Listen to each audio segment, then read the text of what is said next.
Bismillahirrahmanirrahim. Assalamualaikum warahmatullahi wabarakatuh.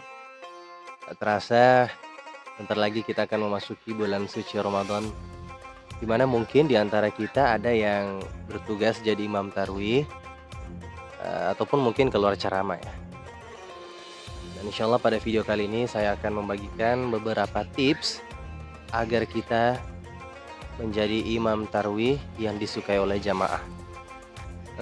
Dan alhamdulillah setelah merangkum ada 9 cara atau 9 tips yang harus kalian ketahui dalam menjadi imam tarwih dalam sebuah kampung ataupun daerah.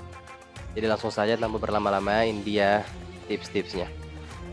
Yang pertama adalah kemampuan dalam membaca Al-Quran dengan tartil. Jadi sebelum teman-teman keluar menjadi imam tarwih, teman-teman harus memperhatikan yaitu tajwid ataupun hukum-hukum tajwid dalam penyebutan makhrajul huruf teman-teman. Apakah sudah betul ataupun masih belum benar. Karena tajwid sangat berpengaruh dalam nanti kalau kita mau tampil imam tarwih. Nah, itu semuanya diperhatikan mulai dari Al-Fatihahnya, terus bacaan-bacaan tarwihnya, doa dan lain-lain sebagainya. Jadi tajwid adalah poin pertama dan itu harus penting banget kita perhatikan dalam menjadi imam tarwih nantinya. Terus selanjutnya latihan rutin. Jadi teman-teman, kalau belum mendapatkan irama yang cocok dalam membaca Al-Fatihah ataupun membaca Al-Quran, maka teman-teman harus menentukan irama teman-teman dulu. Apakah iramanya jiharka ataupun nahawan ataupun ros dan lain-lain sebagainya. Jadi kita harus latihan rutin setiap harinya. Terus kemudian di sini ada pilih surah yang dikenal. Nah, contohnya dalam sholat maghrib misalnya, teman-teman gak usah ambil surah-surah panjang. Nah, sholat maghrib itu waktunya singkat, makanya teman-teman harus mengambil surah yang pendek. Seperti misalnya Al-Kafirun sama Al-Ikhlas, itu udah pendek banget dalam sholat maghribnya. Terus adapun sholat isyanya terserah teman-teman mau pakai surah panjang 1, 2, 3 ayat boleh, nggak apa-apa. Intinya dalam surah-surah pendek ambil yang orang lain ketahui ataupun yang awam di telinga masyarakat. Kemudian tips yang kedua atau poin yang kedua adalah pahami tata cara sholat tarawih. Nah, biasanya di setiap tempat itu, di setiap kampung atau daerah, tarawihnya berbeda rakaat, ada yang 20, ada yang 8. Nah, jadi kita harus mengetahui jumlah rakaat tarawihnya terlebih dahulu. Nah, apakah di sini misalnya di kota A 20, nah, kemudian kita ditugaskan lagi di kota B misalnya 20. Nah, jadi kita harus perhatikan itu masalah rakaatnya. Kemudian durasi sholat. Durasi sholat kita nggak boleh terlalu lama, nggak boleh terlalu cepat juga. Artinya kita ambil tengah-tengahnya, sedang-sedangnya. Karena terkadang ada jemaah tidak bisa berdiri terlalu lama ataupun nggak bisa bergerak terlalu cepat karena mungkin faktor usia dan lain sebagainya. Jadi itu harus kita perhatikan sebelum menjadi imam tarwih. Kemudian poin yang ketiga, suara yang merdu dan nyaman. Nah, jadi teman-teman, dalam melaksanakan tugas imam tarwih kita juga di samping itu harus melatih suara kita, melatih irama kita. Seperti yang saya bilang tadi, kita harus menentukan irama kita sebelum memulai menjadi imam. Oh misalnya nanti maghrib saya mau ambil irama ini deh, oh isya nanti gini, tarawih nanti ini supaya cepat gitu. Jadi kita harus menentukan irama kita. Itu juga jaga volume suara. Jadi dalam menjadi imam tarwih itu volume suara nggak boleh terlalu keras. Boleh terlalu keras, yang penting tidak mengganggu jamaah. Kita kondisikan aja sama mic-nya.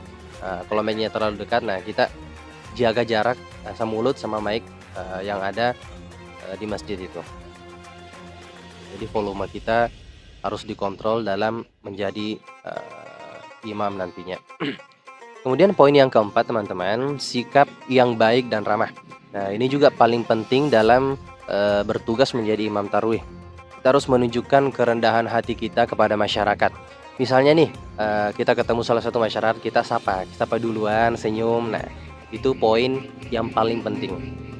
Jadi masyarakat nantinya berpendapat bahwa, oh, anak ini akhlaknya baik, anak ini sikapnya sopan santun. Jadi yang pertama itu senyum, jangan lupa. Dan juga nanti usahakan kalau teman-teman keluar di kampungnya orang Imam Tarwi, jangan bicara sebelum diajak bicara. Nah, kalau misalnya ada orang tua yang bertanya-tanya kepada kita, alhamdulillah kita harus jawab dengan senyuman, harus jawab dengan suara yang lebih rendah daripada beliau dan lain-lain sebagainya. Kemudian poin yang kelima, persiapan mental dan fisik. Nah, jadi kita selama bulan Ramadan itu harus menjaga kesehatan kita. Apalagi yang tarwinya 20 mungkin kan agak lama kan. Makanya kita harus menjaga kondisi fisik, jangan terlalu begadang, kondisikan waktu tidurnya dan lain-lain, dan juga persiapan mental kita. Kita berdoa kepada Allah Subhanahu wa taala sebelum kita memulai maju ataupun memulai sholat tarwihnya, usahakan kita baca doa yang telah dianjurkan oleh guru-guru kita ataupun para ustadz-ustadz yang ada di pondok kita. Misalnya salah satunya adalah yang saya ingat, sebelum kita memulai sholat kita itu membaca Rabbi syrah li sadri wa yassir li amri wahlul 'uqdatam min lisani yafqahu qawli. Itu lebih memudahkan kita dalam menjalankan tugas imam tarawih kita. Nanti juga Allah akan ikut memudahkan kita. Terus poin selanjutnya yaitu komunikasi dengan jamaah. Nah, ini komunikasi kita dengan jamaah juga harus dijaga teman-teman. Yaitu kita tanyakan preferensi jamaah. Nah, sebelum kita memulai kita tanyain dulu nih, bilang, oh di sini Pak jamaahnya suka yang gimana? Durasinya yang bagaimana di sini biasanya? Apakah durasinya cepat ataupun durasinya nggak terlalu lama dan sedang-sedang? Itu harus kita perhatikan juga. Selanjutnya poin selanjutnya adalah konsisten dan disiplin. Salah satu yang menjadi poin utama juga dalam keluar menjalankan tugas imam tarwih yaitu kita harus konsisten dan disiplin. Salah satunya kita harus hadir tepat waktu atau sebelum sholat dimulai, imam tarwih ini sudah ada duluan di masjid. Nah, itu menjadi poin utama kita dan orang-orang pasti memperhatikan, bilang, oh anak ini Masya Allah disiplin, anak ini tepat waktu dan lain-lain sebagainya. Jadi orang akan berprasangka baik kepada kita. Juga selanjutnya kita harus konsisten dalam pelaksanaan. Misalnya sholat subuh kita ambil ayat-ayat yang nggak terlalu panjang, 1, 2, 3 ayat lah. Nah, kita harus konsisten tuh, istiqomah, subuhnya gini, panjangnya gini, terus maghribnya surah-surah ini, surah pendek ini, isyanya juga dan lain-lain sebagainya. Apalagi imam tarwihnya, sholat tarwihnya kita harus atur ayatnya. Oh, rakaat ini sekian ayat, ini dan lain-lain sebagainya. Kemudian poin ke-8, minta feedback. Nah, jadi kita harus menerima masukan dari para jamaah. Kita harus terima masukan. Misalnya setelah kita sembahyang ataupun setelah sholat nanti, misalnya siapa tahu ada salah satu jamaah yang menegur kita, nak, mungkin sholat tarwihnya jangan terlalu lama misalnya bacaannya. Kita harus terima itu. Jadikan itu sebagai motivasi kita biar kita dapat memperbaiki diri dari yang sebelumnya. Jangan kita sosok komentar padahal dia nggak bisa imam, jangan gitu. Kita harus terima feedback daripada masyarakat ataupun jamaah sekitar. Dan juga poin terakhir adalah jaga akhlak dan adab.